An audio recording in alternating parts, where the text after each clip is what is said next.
दोस्तों very good evening. स्वागत है आप सभी का। और आज हम लोग बात करेंगे how to start your preparation after re exam जो अनाउंसमेंट हुआ है और यूपीपीसीएस जो प्रारंभिक परीक्षा है उसकी आप जब नई तिथियां आएंगी यानी कि जुलाई में, तो उसके लिए हमने एक नई आपके लिए पूरी रणनीति बना ली है। उस रणनीति को भी मैं अभी शेयर करूंगा इस क्लास में, और किस तरीके से आप हमारी क्लासेस ज्वाइन कर सकते हैं प्रारंभिक परीक्षा आरओ के लिए, मुख्य परीक्षा आरओ के लिए और अन्य सभी पर। उससे पहले दोस्तों जो प्रश्नों की प्रकृति है ना, वो हमें देखना ज़रूरी है। आरओ जो समीक्षा अधिकारी, सहायक समीक्षा अधिकारी 2023 का प्रश्न पत्र आया था, वो बड़ा ही शानदार तरीके का है। उसके प्रश्नों पर हम लोग डिस्कशन करेंगे, यानी कि इतिहास के आज प्रश्नों को हम लोग यहाँ पर कवर करेंगे, ठीक है ना?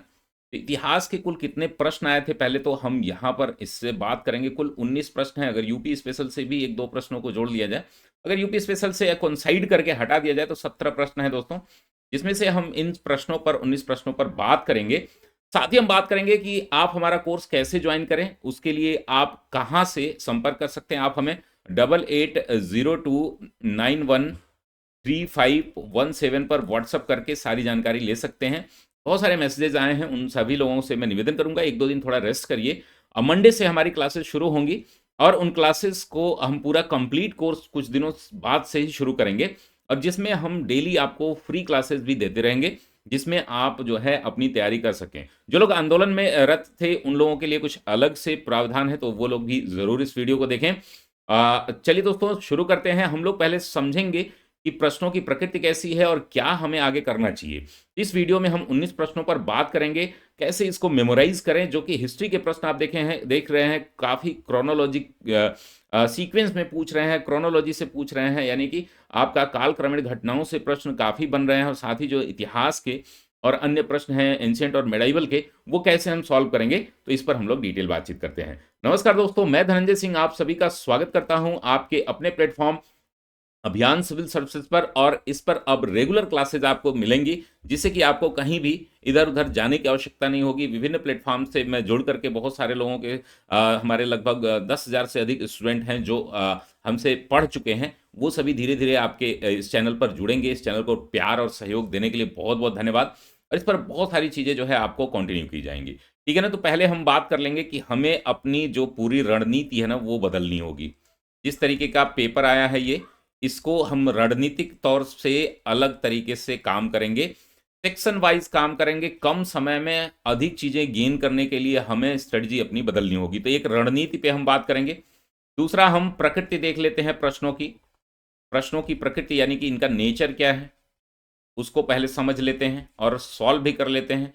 नेचर के बाद जो है दोस्तों, हम कैसे अलग करेंगे, यानी कि हम जो है कम समय में क्लासेस आपकी कैसे चलेंगी और आपको होमवर्क कैसे दिए जाएंगे। अब देखिए, मेन जो है आपका काम है, self study is more important. अगर आप सेल्फ स्टडी नहीं करेंगे तो किसी भी कोचिंग, किसी भी संस्थान के माध्यम से आप अपना सिलेक्शन नहीं ले सकते, ये जान लीजिए। तो क्लासेस हमारी कैसे अलग होंगी। और चौथा है कि आपको बुक लिस्ट थोड़ा-सा बदलना होगा, इसके बारे में भी हम बात करेंगे।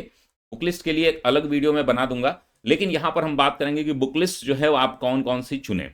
किस सेक्शन से कितने प्रश्न आते हैं, इस पर हम लोग बात करेंगे। तो जैसे मैंने बताया कि इतिहास में हमें प्रश्न आए हैं, अब आपको क्या करना चाहिए, पहली पेन पेपर लेकर के क्या कर लेना चाहिए, आपको सब नोट कर लेना चाहिए कि क्या किस टॉपिक से कितने प्रश्न आए हैं। जैसे अगर हम बात करेंगे तो तुलसीदास जी के व्यक्तित्व से 4-5 प्रश्न आए हैं।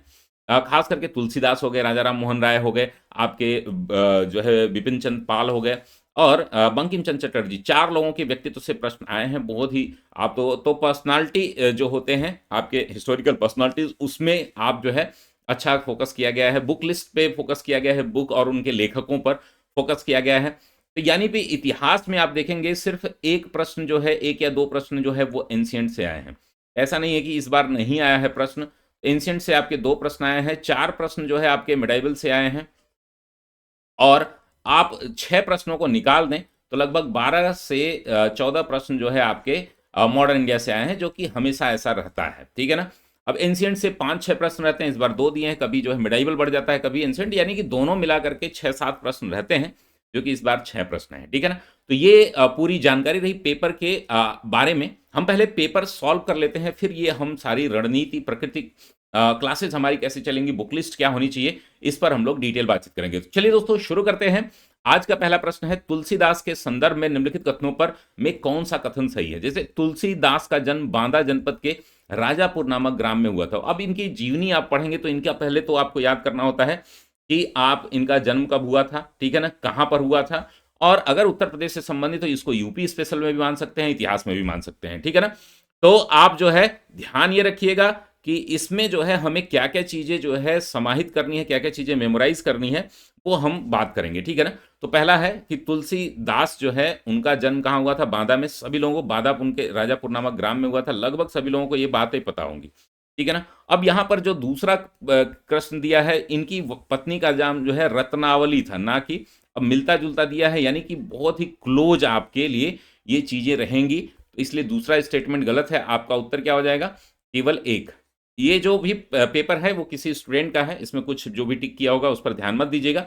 रेड पेन से जो मैं टिक करूँगा उसको, आप लोग पेपर पेन लेकर के बैठ जाइए और उसको सॉल्व करिए, ठीक है ना? चलिए दूसरे प्रश्न पर पहुँचते हैं हम लोग, और ये देखिए राजा राम मोहन राय से अगर आप देखेंगे तो लगातार प्रश्न पूछे गए हैं, ठीक है ना? तो इसमें रीज़न असर्शन के बारे में पूछा गया है। कथन कारण के प्रश्न भी काफ़ी समाहित किए गए हैं, जो कि बहुत ही अच्छी प्रकृति है। अब प्रश्न पत्रों की प्रकृति बदलेगी। प्रकृति कैसी होगी दोस्तों? एनालिटिकल प्रकृति ज़्यादा होगी, चूँकि आप देखेंगे कि आयोग की बहुत ज़्यादा खिंच-खिंच हो चुकी है इस पूरे पेपर लीक मामले में।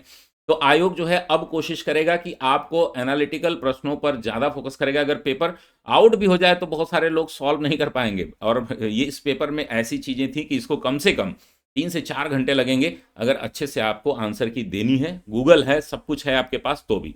यानी कि अगर आप 2 घंटे में इसको सॉल्व करते हैं, तो आप जो है मैक्सिमम मैं मान रहा हूँ कि 75, आप जो है 75 से 73, 75, 76 जो है, आप एक बहुत ही अच्छा स्टूडेंट जो है इसमें जा सकता है, जो कि बढ़िया स्कोर है इस पेपर को लेकर के। ठीक है ना? तो अगर कोई ज़्यादा किया हो तो इस ऐसा मत समझिए कि हम बहुत बढ़िया हैं, आपके अनुरूप प्रश्न आए हैं वो। लेकिन एक अच्छा स्टूडेंट जो है, बेस्ट स्टूडेंट जो है 75, 76 जो है अगर करता है नेगेटिव मार्किंग के बाद, तो बहुत अच्छा ये प्रश्न पत्र माना जाएगा। चलिए दूसरे प्रश्न पर आते हैं। संवाद कौमुदी एक बंगाली साप्ताहिक के माध्यम से राजा राम मोहन राय थे। संवाद कौमुदी सभी लोगों को पता है। ये किसकी है? तो ये राजा राम मोहन राय की है। इसके एडिटर भी थे। कुछ जगह पे एडिटरों का नाम जो है अलग दिया गया है। हालाँकि ये सही है पहला स्टेटमेंट। अब जैसे ही कथन और कारण आए तो यहीं पर क्योंकि लगा दिया करिए, जबकि मैं लगातार बताता रहता हूँ क्योंकि, ठीक है ना? विधवा जलाने की प्रथा की निंदा करते हुए उनके लेख इसमें प्रकाशित हुए। इसलिए इसका नाम ये नहीं पड़ेगा कि संपादक उनके थे, क्योंकि जैसे ही लगाएँगे तो आपको समझ में आ जाएगा कि इसमें जो है आपका स्टेटमेंट तो सही है, ठीक है ना? विधवा जलाने की प्रथा जो है, यानी कि सती प्रथा के विरोध में इन्होंने बहुत सारे लेख लिखे थे और इस पुस्तक में छपे भी थे। अब ये संवाद कौमुदी राजा राम मोहन राय से बहुत सारे प्रश्न आए हैं। 1823 में इन्होंने इसके जो है क्या है संपादन किया था, ठीक है ना? सती प्रथा के विरोध में और अन्य जो कुरीतियाँ थी, ख़ास करके हिंदू धर्म की जो कुरीतियाँ थी, उस पर इन्होंने काफ़ी फ़ोकस किया है।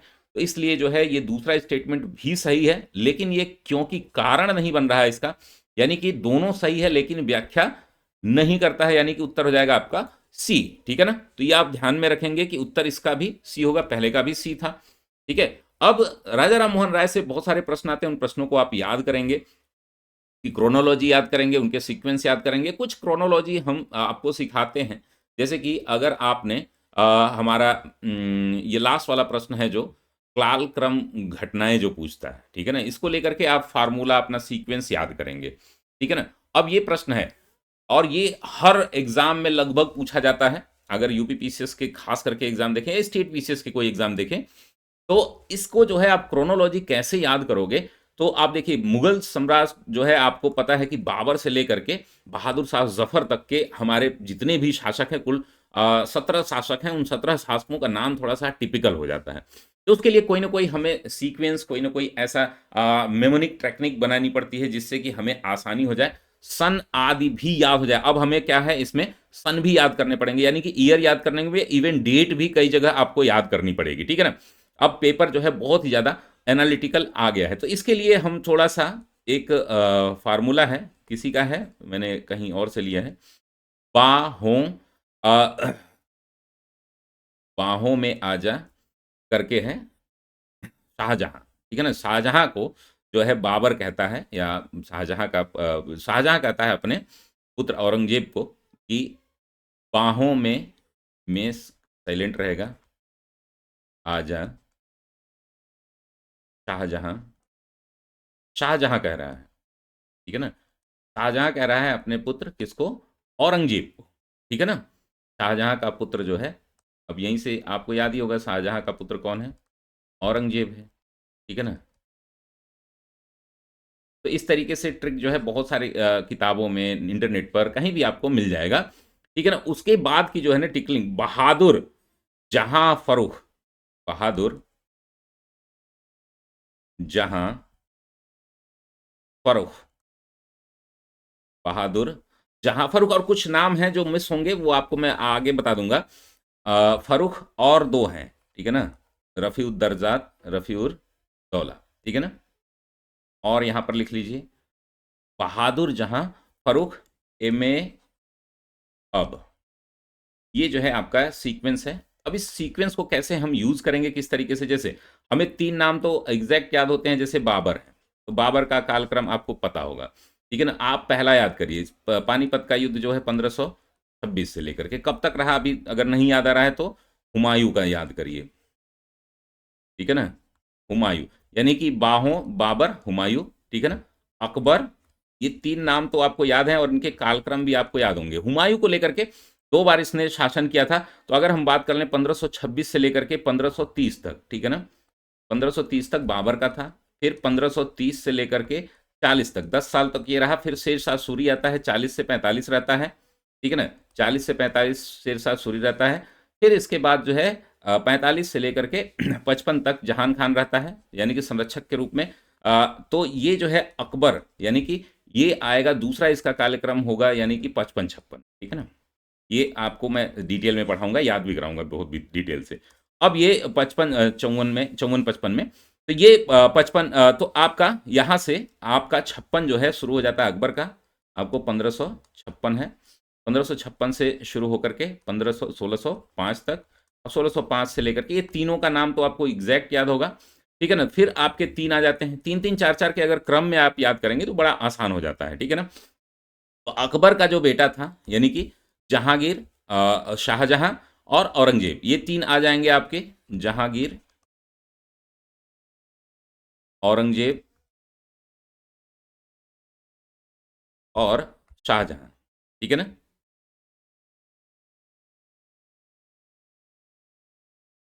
क्लियर है।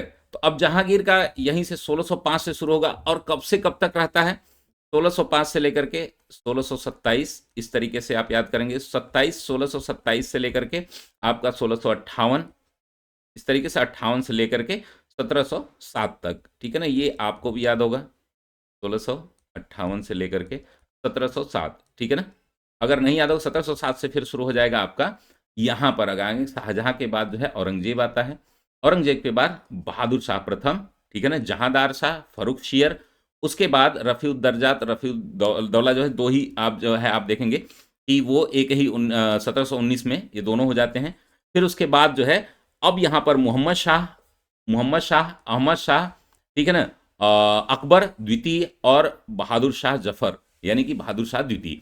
ये पूरा सीक्वेंस है दोस्तों, ये टोटल 17 जो है शासक हैं। इसको अगर आप सीक्वेंस में याद कर लेते हैं, उनका कालक्रम याद कर लेते हैं, तो बहुत सारी चीजें आसान हो जाती हैं, ठीक है ना।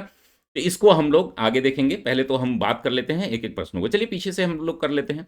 एक प्रश्न आया था आपका कि बिपिन चंद्र पाल के संदर्भ में निम्नलिखित कथनों में से कौन सा कथन सत्य है, ठीक है ना, सत्य है पूछ रहा है, ठीक है। वह ब्रह्म समाजी नेता तथा समाज सुधारक थे और न्यू इंडिया नामक इन्होंने एक पुस्तक लिखी थी दोस्तों, न्यू इंडिया, जो कि 1901 में लिखी थी, ठीक है ना। इनकी कुछ पुस्तकें हैं इन लोगों की महान विभूतियों की, वो याद रखेंगे कि दोनों ही स्टेटमेंट सही, आपका उत्तर जो है सी हो जाएगा, ठीक है ना। विपिन चंद्र पॉल जो है, अब वो कौन थे, ब्रह्म समाजी थे और समाज सुधारक थे ही, तो ये दोनों ही कथन आप टिक करेंगे तो ये उत्तर हो जाएगा। अब इसके लिए क्या है कि हम लोग कुछ महान विभूतियों को अलग से पढ़ेंगे, इनके बारे में हम लोग देखेंगे। ये प्रश्न बहुत बार पूछा गया है प्रीवियस ईयर से, घटना चक्र से। अब देखिए घटना चक्र से केवल आपका काम नहीं चलने वाला है, ठीक है ना, घटना चक्र से केवल काम नहीं चलने वाला है। हालांकि आप जो है उसको, जो लोग खरीदे हैं वो उसका रिवीजन करते रहें। प्रीवियस ईयर 10 साल के प्रश्नों को आप जरूर देख लें, 10 साल के प्रश्नों उसमें बहुत ज्यादा दिया है, आपको बर्डन हो जाता है। लेकिन अब जो है आप देखेंगे केवल कुछ ही प्रश्न जो है घटना चक्र से आपको डायरेक्ट मिलेंगे, नहीं तो बहुत सारी चीज़ें जो है अब चेंज हो रही हैं। आपको डिटेल एनालिटिकल जो है स्ट्रेटजी आपको अपनानी होगी, ठीक है ना? तो ब्रिटिश काल में निम्नलिखित में से किसके कार्यकाल में पहली बार जनगणना, अब देखिए 2 प्रश्न आते हैं, पहली बार जनगणना और नियमित जनगणना, ठीक है ना? तो लॉर्ड मेयो के काल में ये 1872 में ये पहली जनगणना हुई थी, ठीक है ना? अब नियमित जनगणना हुई तो आपका रिपन के काल में हुआ था, हालाँकि इसमें नाम नहीं है, इस वजह से आपके लिए आसानी हो जाएगी। नियमित जनगणना जो है 1881, अब 81 आएगा, यानी कि 81 से 91, ठीक है ना? फिर 2001, फिर 2011 जो कि अभी चल रही है हमारी, 2021 जो है अभी जनगणना आई नहीं है, तो 2011 वाली जनगणना से ही आप सिलेक्शन ले लीजिए, आपको 2021 की जनगणना फिर से न पढ़नी पड़े, सारे आंकड़े बदल जाएंगे, ठीक है ना? तो ये आपको प्रश्नों का मैं दिखा दे रहा हूँ, प्रकृति दिखा दे रहा हूँ, किस तरीके से इसको तैयार करना है, इसके बारे में हम लोग कल डिटेल स्ट्रेटजी में एक बताऊंगा कि आप जो है अपनी क्या क्या स्ट्रेटजी बदलें। तो पहले हम क्या करेंगे, इसको टॉपिक वाइज जो है ना चीज़ों को समझेंगे, ठीक है ना? सैयद वंश के सुल्तानों का सही कालक्रम, अब देखिए ये भी कालक्रम यानी कि क्रोनोलॉजी यानी कि सीक्वेंस में पूछा जा रहा है। तो अगर हम बात करें कालक्रम की, तो इसमें जो है खिज्र खां, अब ये खिज्र खां, ठीक है ना? खां याद रखिए आप, खिज्र खां, फिर उसके बाद शाह हैं, 3 शाह हैं, ठीक है ना? 3 शाह हैं जिसमें आपका मुबारक, मुबारक पहले है, मोहम्मद बाद में है, ठीक, बस इतना है, मुबारक मोहम्मद याद कर लीजिए। मुबारक मोहम्मद आलम शाह, ठीक है ना? तो मुबारक मोहम्मद आलम शाह, ये आपको याद रखना है, मुबारक मोहम्मद आलम शाह, जो कि सीक्वेंस क्या हो जाएगा, पहला है खिज्र खां, दूसरा जो है आपका मोहम्मद शाह, सॉरी मुबारक शाह, फिर मोहम्मद शाह, तो मुबारक मोहम्मद याद रख लीजिए, खिज्र खां मुबारक शाह, यानी कि 1 और 3, 1 3 2 4, क्लियर है ना? तो ये आपका उत्तर हो जाएगा इसका। चलिए हम लोग पीछे से चल रहे हैं और प्रश्नों को आप देख लीजिएगा, ये डी सीरीज है मेरे ख्याल से, हाँ डी सीरीज है, ये डी सीरीज है, जो लोग भी आप देखेंगे तो ये डी सीरीज का सीक्वेंस है। हालांकि सीक्वेंस में प्रश्न नहीं दिए गए हैं, इसमें 2 प्रश्न छूटे भी हैं, उन प्रश्नों को जैसे कि एक लेक्स लोकी अधिनियम और बंगाल टेनेंसी एक्ट वाला जो है वो छूटा हुआ है, और एक विद्रोही का था प्रश्न, वो 2 प्रश्न इसमें छूटे हुए हैं, जिसको हम कल जो है कल हम लोग ज्योग्राफी के प्रश्न करेंगे, ज्योग्राफी के प्रश्नों में इसको आप देख लीजिएगा। अब इसमें एक प्रश्न पूछ रहा है कि क्या है कि कथन कारण का है, बंगाल ब्रिटिश इंडिया सोसाइटी की स्थापना जो है 1843 ईस्वी में जॉर्ज थॉमसन के प्रयासों का परिणाम था, ये आपसे पूछा गया है। जॉर्ज थॉमसन के प्रयासों का परिणाम था। जॉर्ज थॉमसन को द्वारकानाथ टैगोर इंग्लैंड में भारत राजनीतिक आंदोलन संगठित करने के लिए लाए थे, ये प्रश्न आपसे पूछा गया है। तो इस प्रश्न को आप जो है कथन कारण दोनों सही है ये, तो आप जो है इसको देख लीजिएगा, इसको मैं एक्चुअली सॉल्व नहीं कर पाया हूँ, तो कुछ प्रश्न ऐसा छूटे हैं जिसको मैं कल करा दूंगा, ठीक है ना? तो ये प्रश्न जो है आप देख लीजिएगा, एग्जैक्ट मैं इसकी जो है व्याख्या नहीं कर पाऊंगा यहाँ पे, तो आप इसको हम लोग कल देख लेंगे, ठीक है ना? बंकिम चंद्र चट्टोपाध्याय के संदर्भ में निम्नलिखित कथनों पर विचार कीजिए। वही मैं कुछ प्रश्न जो है दूसरा सीरीज में सॉल्व कर रहा था, और ये प्रश्न जो है दूसरी सीरीज से हमें पीडीएफ मिली है, तो इस वजह से कुछ प्रश्न जो है छूट गए हैं, और कुछ का प्रश्न मैंने सॉल्व नहीं किया था, तो इसको मैं बाद में बता दूंगा, ठीक है ना? आप लोग कमेंट बॉक्स में बताइएगा इसका उत्तर क्या होगा। वह कलकत्ता विश्वविद्यालय के प्रथम स्नातक थे, और दूसरा सीताराम उनका अंतिम उपन्यास था। ये दोनों ही कथन सही हैं, आपका उत्तर हो जाएगा डी।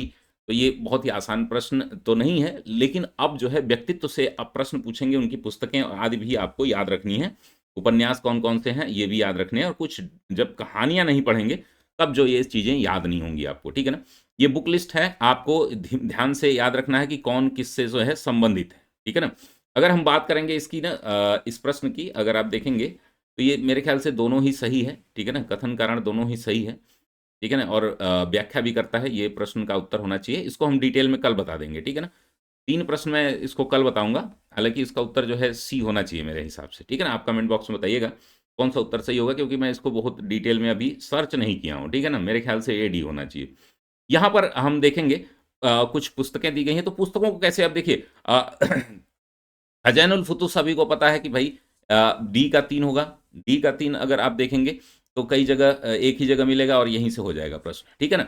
अब इन प्रश्नों को याद करने के लिए 30 से 35 पुस्तकें हैं, ठीक है ना, मिडोइबल से, और 25-26 पुस्तकें हैं आपको, ज़्यादा ही होंगी, 30 के आसपास होंगी आपकी, 26 से 30 जो पुस्तकें आपकी होंगी आपके मॉडर्न की, और 20 पुस्तकें आपकी एंशिएंट की। तो इन अगर लगभग 100 पुस्तकें आप याद कर लेते हैं, उनके राइटर याद कर लेते हैं, तो आपका एक प्रश्न हमेशा आता है, यूपी का ये पेट क्वेश्चन है, ठीक है ना? एक मिडाइवल से पूछेगा, मॉडर्न से एक पूछेगा, एंशिएंट से भी कभी-कभी पूछ देता है, ठीक है ना? चलिए पंजाब, हालाँकि एंशिएंट में बुक लिस्ट और वो जो है आपको गुप्त काल और मौर्य काल में ही कुछ चीज़ें आपको देखने को मिलेंगी। गुप्त काल में ही बेसिकली पंजाब के विलय के संबंध में निम्नलिखित में से कौन-सा कथन असत्य है? यानी कि 29 मार्च 1849 को गवर्नर जनरल की घोषणा से हुई पंजाब के राज्य को समाप्त कर दिया गया है, सही है। महाराजा दिलीप सिंह को सभी प्रदेश जो है भारतीय ब्रिटिश साम्राज्य के हिस्सा बन गए, ये भी सही है। हाँ, अब देखिए यहाँ पर क्या है कि अगर आप देखेंगे तो उपरोक्त में से कोई नहीं आपको असत्य लगेगा, लेकिन यहाँ पर एक पेंशन जो दी गई थी 50,000 पाउंड दी गई थी, ठीक है ना? अब वो उस समय 4 से 5 लाख रुपए हुआ करता था, यानी कि आपका उत्तर हो जाएगा सी, और ये मैक्सिमम लोग गलत किए होंगे, ठीक है ना? अब ये देखिए कितनी बारीकी से इन प्रश्नों को पूछ रहा है, अगर एक भी ऑप्शन आपको नहीं आ रहा है, तो आप यहाँ पर गलत कर देंगे, ठीक है ना? तो इस गलतियों से कैसे बचें, इस पेपर को कैसे सॉल्व करें डिटेल में, इस पे हम लोग डिटेल बातचीत करेंगे। चलिए, गांधी जी से 2 प्रश्न पूछे गए हैं, इनको आप लोग याद रखिएगा गांधी जी से, एक तो स्वतंत्रता संग्राम आंदोलन से और एक जो है आपके उनके जो है दक्षिण अफ्रीका के उससे, ठीक है ना? अब यहाँ पर क्या है दोस्तों कि यहाँ दिया गया है दक्षिण अफ्रीका के संघर्षों ने गांधी जी को राष्ट्रीय आंदोलन के नेतृत्व के लिए तैयार किया। इंग्लिश का भी ज़रूर प्रश्न पढ़ा करिए, क्योंकि वहाँ से इस प्रश्न को देखेंगे तो समझ में आएगा कि इंग्लिश पढ़ना कितना ज़रूरी है।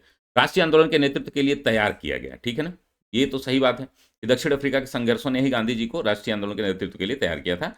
वहाँ पर उन्होंने कई ऐसे आमरण अनशन आदि जो है वहाँ पर कर चुके थे वो। दक्षिण अफ्रीका में भारतीयों के जुझारूपन को देखकर गांधी जी को यह विश्वास हो गया था कि भारतीय जनता किसी उद्देश्य के लिए जुझारू संघर्ष और बलिदान, अब यहाँ पर जो है ना बलिदान शब्द आया है के लिए तैयार हो जाएगी, जो कि हिंसा से संबंधित है, इसलिए ये गलत हो जाता है, ठीक है ना?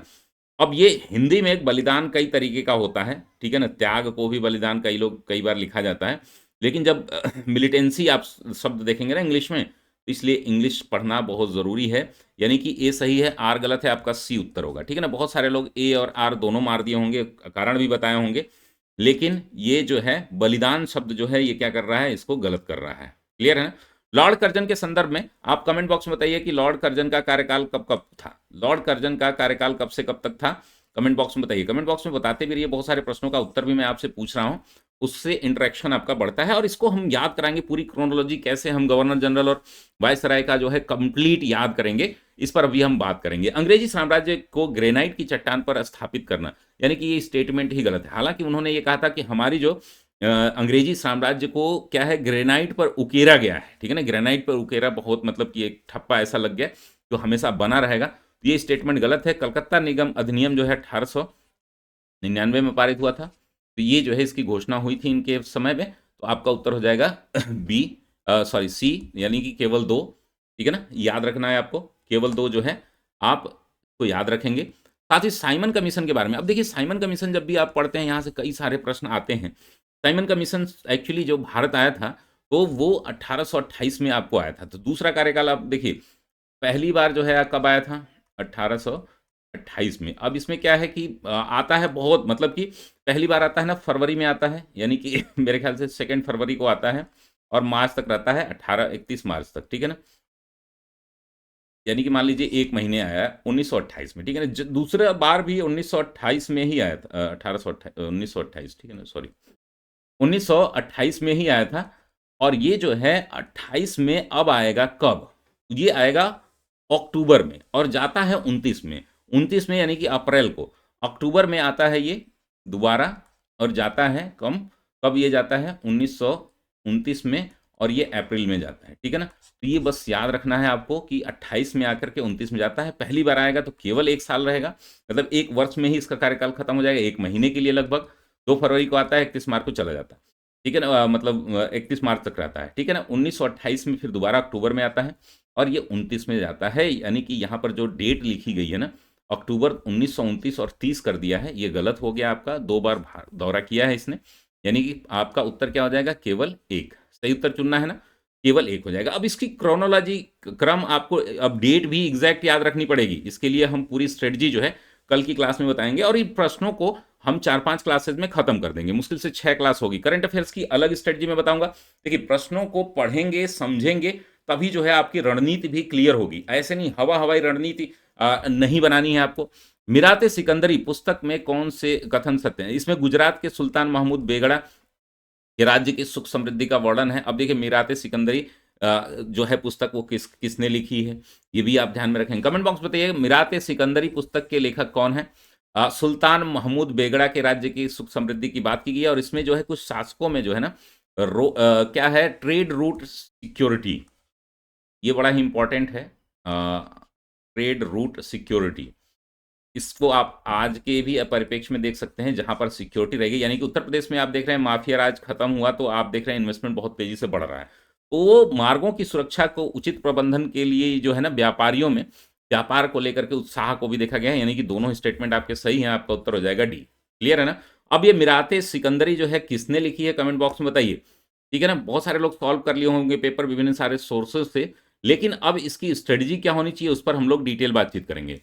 नीचे 2 कथन दिए गए हैं और एक कथन कारण है, यानी कि अक्टूबर 1940 में गांधी जी ने कुछ चुने हुए लोगों द्वारा सीमित सत्याग्रह का आह्वान किया, यानी कि ये कथन सही है। सीमित सत्याग्रह क्या है? अगस्त प्रस्ताव। अगस्त प्रस्ताव कब आया था, कमेंट बॉक्स में बताइए। अगस्त प्रस्ताव न स्वीकार होने के बाद जो है इसको क्या किया गया था, गांधी जी ने सीमित सत्याग्रह घोषित किया गया था और ये सत्याग्रह जो है इसलिए सीमित रखा गया था ताकि ब्रिटेन के युद्ध प्रयासों को ठेस पहुंचे। अब ये क्या होता है, ठेस पहुंचे और न पहुंचे, ये न पहुंचे होना चाहिए, क्योंकि इसीलिए इसको सीमित किया गया था कि द्वितीय विश्व युद्ध में चीजें होंगी, तो यानी कि ये कुछ जैसे कुछ आप देखेंगे ना तो कुछ लोग बोलेंगे कि एकदम सही है ये, ठीक है ना, तो सीमित क्यों रखा गया, ये भी सही है ना, इसको व्यापक स्तर पर रखा गया होता था, ठीक है ना। तो ये प्रयास जो चल रहे थे सत्याग्रह इसलिए सीमित रखा गया ताकि ब्रिटेन के युद्ध प्रयासों को ठेस पहुंचे। युद्ध प्रयास को न, मेरे ख्याल से ये उसका उत्तर होना चाहिए, यानी कि ए सत्य है आर असत्य है, यानी कि डी होना चाहिए, ठीक है ना। और लेकिन कई कई जगह जो है आपको सी उत्तर भी मिलेगा, ठीक है ना, सी या बी उत्तर, बी उत्तर मिल सकता है। मेरे ख्याल से ये होना चाहिए, आप लोग कमेंट बॉक्स में बताइएगा कि कौन सा उत्तर सही होगा, ठीक है। चलिए आगे हम देखेंगे दोस्तों। अब ये देखिए गुप्तकालीन प्रशासनिक विभाजन, ये कई बार यूपीएससी यूपीपीएससी सब में पूछा गया है। तो दोस्तों आपको एक फॉर्मूला मैं बता देता हूँ, फॉर्मूला क्या है, अगर हम इसको साइंटिफिक तरीके से समझें तो नीचे से ऊपर हमेशा जाना चाहिए। एक गांव है, ठीक है ना, ग्राम जिसको कहा गया है, एक छोटी इकाई है, ठीक है ना। इसका जो प्रमुख होता है उसके बारे में भी आप याद रखिए, इनको भी बार बार पूछा जाएगा। जैसे इसको ग्रामिक कहा जाता है, जो इसका ग्रामिक, और एक नाम है अष्टकुलाथिक, ठीक है ना। अष्ट कुला करके एक है ग्रामिक, ग्राम। अब कई गांवों से मिल करके, जैसे हमारे यहाँ अब जो है तहसील होती है, तालुका होता है, उसको यहाँ पर वीथी कहा जाता है, ठीक है ना, वीथी कहा जाता है, ठीक है। यानी कि गांव सबसे छोटा हो गया, अगर हम इसका ऐसे बनाएंगे तो ये हो गया ग्राम, ठीक है ना, उसके बाद वीथी, इस तरीके से बहुत आराम से याद हो जाता है, सॉरी, वीथी,